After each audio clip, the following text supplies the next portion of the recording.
जानकारी जो मैंने उनको समझा और पढ़ा है पिछले एक हफ्ते में, क्या लग रहा है सर बाबूजी की सरजमीं पे आज के जो हालात हैं, क्या कहना है?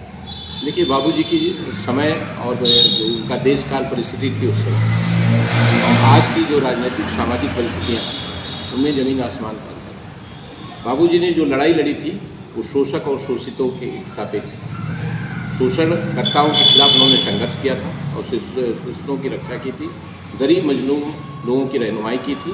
तब ये समाज विभिन्न वर्गों में बटा हुआ नहीं था। तब आपका बैकवर्ड अति पिछड़ा में नहीं आवंटित था। तब आपका दलित और अति दलित के रूप में नहीं विभाजित था। समाज में एक समरसता थी, एक एकता थी। लोग बाबूजी को बैकवर्ड, एससी, मुस्लिम और सवर्णों का कुछ अंश निश्चित रूप से वोट दिया करता था। उनकी राजनीति की शैली के चलते, उनकी कार्य शैली के चलते, उनके आचरण के चलते, उनके निरपेक्ष जो राजनीतिक स्वभाव होता है उसके सापेक्ष लोग उनके साथ थे। और उसी का परिणाम रहा कि वो 4 बार कम्युनिस्ट पार्टी से एमएलए और 1 बार कम्युनिस्ट पार्टी से फैजाबाद के से सांसद चुने गए थे। उसके बाद वो समाजवादी पार्टी से 1 बार सांसद और 2 बार विधायक और 1 बार बसपा से सांसद चुने गए थे।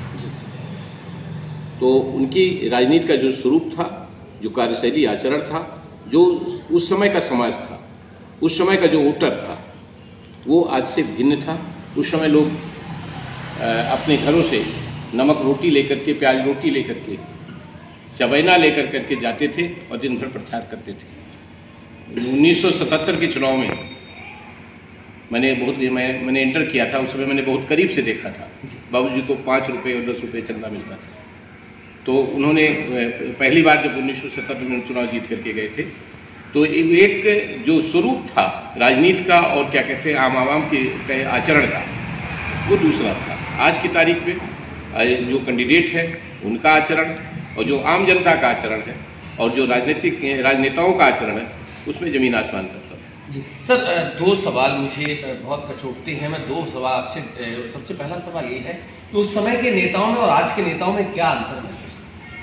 देखिए, उस समय के नेताओं में आचरण था, गरीबों के प्रति हमदर्दी थी, गरीबों की रहनुमाई, उनकी आवाज़ को बुलंद करने की मादा थी।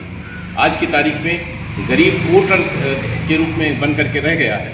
उनकी रहनुमाई, उनकी अगुवाई करने की वो जज्बा और किसी के अंदर नहीं रहा है। लिहाजा आज गरीब वोटर बन करके रह गया है, उसकी रहनुमाई और उसकी खैरख्वाही नहीं हो रही है।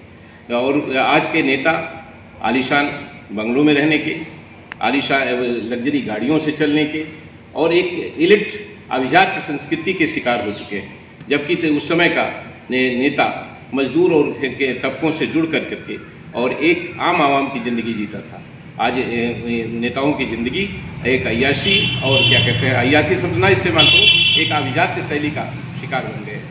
सर, जनता में क्या अंतर महसूस करते हो? उस समय जो जनता थी, जैसे अभी आपने कहा कि प्याज नमक रोटी लेके आंदोलन या जहाँ भी धरना प्रदर्शन होते थे, उस समय और आज के दौर में क्या? आज की जनता, आज के लोग पैसे लेकर करके रैलियों में जा रहे हैं, अपने स्वार्थ के तले वोट दे रहे हैं, अपने क्या कहते हैं हित के तले दबे हुए हैं, जातियों के समीकरणों में बड़ी बुरी तरह से जकड़े हुए हैं, पार्टी के और पार्टी के निशान के सापेक्ष वोट करते हैं। वो व्यक्ति को वोट नहीं दे रहे हैं। स्थानीय नेतृत्व शून्य होता जा रहा है। स्थानीय नेता को वो वोट नहीं देते हैं। जो पार्टी का सिंबल लेकर के आया उसको अपनी जातीय समीकरणों में सिमट करके वोटर वोट दे रहा है, जिसके चलते स्थानीय नेतृत्व खत्म हो रहा है। और अब बाबूजी जैसे लोग नेतृत्व नहीं दे पाएंगे, न पैदा होगा कोई उनके जैसा। सर, अटल जी के दौर से लेकर आज नरेंद्र मोदी का दौर है। अयोध्या राम मंदिर हमेशा उनकी राजनीति का केंद्र बिंदु रहा। जनवरी में इतना बड़ा इवेंट हुआ, सारे कार्यक्रम, उसके बावजूद सर क्या कारण मानते हैं कि भाजपा अयोध्या हार गई? देखिए, धर्म के सापेक्ष राजनीति बीजेपी के आचरण में है। उन्होंने इस धर्मनगरी का उपयोग राजनीति के सापेक्ष किया, जिसके चलते राजनीति का स्वरूप बदला और वो स्वरूप बदल करके हिंदू मुस्लिम के रूप में तरमीम हो गया। लिहाजा आज के जो उनकी राजनीति का आधार था वो अयोध्या का मंदिर था। उसी के सापेक्ष 2 बार लोकसभा का चुनाव लड़ा गया। लेकिन इस बार मंदिर बन जाने के बाद वो मुद्दा कहीं न कहीं तिरोहित हो गया और उसके चलते इस बार जो पीडीए बना और जो और चीज़ें हुई, जो मंदिर निर्माण के दौरान तमाम तरह का उत्पीड़न हुआ, लोगों को पर्याप्त मुआवजा नहीं दिया गया और लोगों के घर गिराए गए, उसकी प्रतिक्रिया थी। और भाजपा का जो कैंडिडेट था वो शिथिल था और निश्चित रूप से उसकी अकर्मण्यता शब्द इस्तेमाल कर लीजिए या ये कहिए कि उन्होंने उतनी सक्रियता से चुनाव नहीं लड़ा, जिसके चलते उनको हार का सामना करना पड़ा। और जो राम मंदिर बनने के बाद जो उनको उसका फ़ायदा मिलना चाहिए था वो फ़ायदा भाजपा को नहीं मिला, जिसके चलते आज मिल्कीपुर का उपचुनाव काफ़ी अहम हो गया है, उनकी प्रतिष्ठा का विषय हो गया है। सर, अभी आपने एक शब्द का प्रयोग किया था पीडीए, क्या मानते हैं सर पीडीए जब से अखिलेश यादव ने समाजवादी पार्टी में घातक से उतारा है या वो जब से शब्द दिया है तब से मैं देख रहा हूँ, अगर जमीन पे जाऊँ तो एक अमूलचूल परिवर्तन सा दिखाई दे रहा है। जो लोग समाजवादी पार्टी से दलित समाज की नफरत करते हैं उनका झुकाव धीरे धीरे जा रहा है। क्या लग रहा है आपको 37 सीटें जो सपा ने हासिल करी, क्या कारण है? देखिए, पीडीए के सापेक्ष तो मैं नहीं कह सकता। पीडीए में अगर आप कोई भी, हमने आज तक जितना पढ़ा है, जितना देखा, कोई भी संगठन और कोई भी पार्टी एक जामा तभी पहनती है जब उसकी कोई एग्जीक्यूटिव बॉडी होती है, उसका कोई अध्यक्ष होता है, कोई उपाध्यक्ष होता है, कोई सचिव होता है, कोई और उसकी एक कार्यकारिणी होती है। हमने पीडीए शब्द तो सुना है, लेकिन पीडीए संगठन का गठन कहाँ हुआ, कब हुआ, उसका अध्यक्ष कौन है, उसमें कौन लोग शिरकत कर रहे हैं और उन्हें उनकी अगुवाई कौन कर रहा है, यादव कर रहा है कि कुर्मी कर रहा है कि निषाद कर रहा है कि मौर्य कर रहा है। अखिलेश यादव जी अकेले स्वयंभू पीडीए के अध्यक्ष हैं। कार्यकारिणी कहाँ है, उसकी एग्जीक्यूटिव बॉडी कहाँ है, कोई गठन है? एक नाम दिया गया और पीडीए के तहत और संविधान की सुरक्षा के तहत दौराने चुनाव एक, चाहे उसको शगुफा कह लीजिए, चाहे राजनीतिक पैतरेबाजी कह लीजिए, उसके तहत ये चीज़ डेवलप हुई है। लेकिन आज की तारीख में हम आपसे पूछना चाहते हैं, अगर आप पीडीए शब्द इस्तेमाल कर रहे हो, पिछड़ा, दलित, आदिवासी और अल्पसंख्यक, अगर आप उसमें शिरकत नहीं कर रहा है तो अगड़े को टिकट पीडीए से क्यों देते हो? अभी मामला बिगड़ता देख उन्होंने अगड़े को टिकट भी दिया है, अगड़े में उन्होंने ए का फॉर्मूला अगड़ा भी दे दिया और उसके साथ साथ माता प्रसाद पांडे को अपना नेता प्रतिनिधि। तो इसीलिए मैं कह रहा हूँ कि पीडीए का अगर आप उसका वो करोगे तो पीडीए के शब्द को परिभाषित करोगे और उसको सामाजिक समीकरणों में सिमटाओगे, जातीय समीकरणों में अगर उसको सिमटा करके देखोगे तो पीडीए का गठन वो स्थायित्व लेने नहीं जा रहा है जिस मकसद से उसका गठन किया गया था। उसका एग्जाम्पल मैं आपको दे रहा हूँ।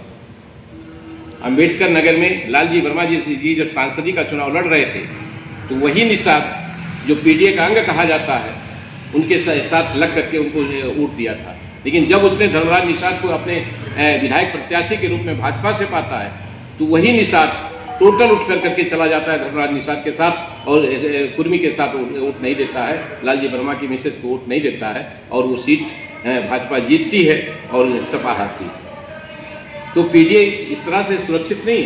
पीडीए का एक गठन हो जिसमें सारी जातियों के लोग, जो लोग उससे जुड़े हुए हों, उनको बैठा करके उनके सापेक्ष एक क्या कहते हैं समिति तैयार की जाए और लोगों को उसमें शिरकत कराई जाए। इससे इतना ही नहीं है, अगर पीडीए को आप संगठित और उसको मजबूत करना चाहते हो, स्थायित्व देना चाहते हो, तो पीडीए के नेताओं के, उनकी बिरादरी के लोगों को जगह जगह सम्मेलन कराए जाए और उनको जोड़ने की वो की जाए कि भाई आप हमारे साथ आइए और हम बैलेंस कर करके सबको जात के अनुसार, संख्या के अनुसार अगर हम आपको टिकट देंगे। समाजवादी पार्टी अब तो पीडीए पंचायतें कर रही है गाँव में। नहीं, पीडीए पंचायतें का नहीं, लेकिन उसका कोई अर्थ नहीं दिखाई दे रहा है। आप मुस्लिम और यादव की आबादी कितना मानते हो उत्तर प्रदेश में? मुस्लिम है 20%, यादव है 13%, 33% क्या है सापेक्ष 33% टिकट आपने क्या पीडीए में दिया किसी को? मात्र यादव के नाम पर 5 यादव टिकट पाए थे। 75 यादव ने 75 सीटों पे गैर बिरादरी को वोट दिया, पीडीए को वोट दिया और मुस्लिम ने भी 6 टिकट पा करके 4 टिकट जीते थे तो 6, 5, 11 टिकट दिया गया और 33% आबादी के सापेक्ष। क्या ये बराबर का बंटवारा है? ये एक समीकरण है, जातीय समीकरण, और यही क्या कहते हैं समीकरण 2007 में बहन जी को मुख्यमंत्री के पद तक ले गया था। लेकिन ज्यों वो टूटता रहा, धीरे धीरे वो समीकरण टूटा और आज आकर के बसपा की स्थिति क्या है आप जानते हैं। सर वापस मिल्कीपुर पे आ जाते हैं। मिल्कीपुर को लगभग 10 दिन से मैं बहुत बारीकी से देख रहा हूँ। अभी आप यादव और मुसलमान की बात कर रहे थे, इन्हीं गाँव की मैं बात कर रहा हूँ। ट्रैक्टर भर भर के लोग जा रहे हैं, तहसीलों में अपनी जमानत कर रहे हैं। देखिए, ये प्रशासन के द्वारा एक पक्षीय कार्रवाई कही जाएगी, उत्पीड़नात्मक कार्रवाई कही जाएगी और कहीं ना कहीं इसको आप दूसरे रूप में भी ले सकते हैं, सत्ता के शक्ति के इस्तेमाल के रूप में भी ले सकते हैं। निश्चित रूप से अगर इस तरह की कोई कार्रवाई की जा रही है तो वो उचित नहीं है।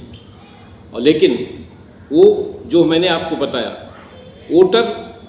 वोट देने की जो आपकी जातीय शैली है, पार्टी की प्रतिबद्धता है, निशान बाबूजी की राजनीति का उत्थान और उत्कर्ष भारतीय कम्युनिस्ट पार्टी के दौरान ही हुआ। उसी से वो रिकॉग्नाइज किए गए और कम्युनिस्ट नेता के रूप में वो जाने जाते हैं, मजलूमों के, गरीबों के रहनुमा के रूप में वो जाने जाते हैं। उसी पार्टी को मैंने अपना आधार बना करके चुनाव लड़ा था। यद्यपि मैंने आपसे कहा कि जातियों में बटा हुआ हमारा वोटर, पार्टी के निशान पे बटा हुआ हमारा वोटर वो मोबिलाइज नहीं हो सका। लेकिन फिर भी आज नहीं तो कल, कल नहीं तो परसों, जैसे मैंने कहा आपसे, एक समय था बसपा ने दूसरी कौम के लोगों को टिकट दे करके, अनुसूचित जात का वोट लेकर करके और एक राजनीतिक हैसियत बना ली थी।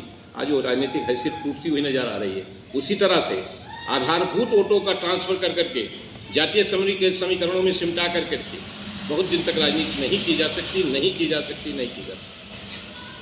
मिल्कीपुर में क्या लग रहा है सर इस बार? बहुत सारे चुनाव आप लोग चुनाव भी देखे हैं, फिर चुनाव भी देखे हैं। जी, निश्चित रूप से ये एक विशिष्ट चुनाव है और सत्ता की ताकत की और विपक्ष की ताकत की जोर आजमाइश है।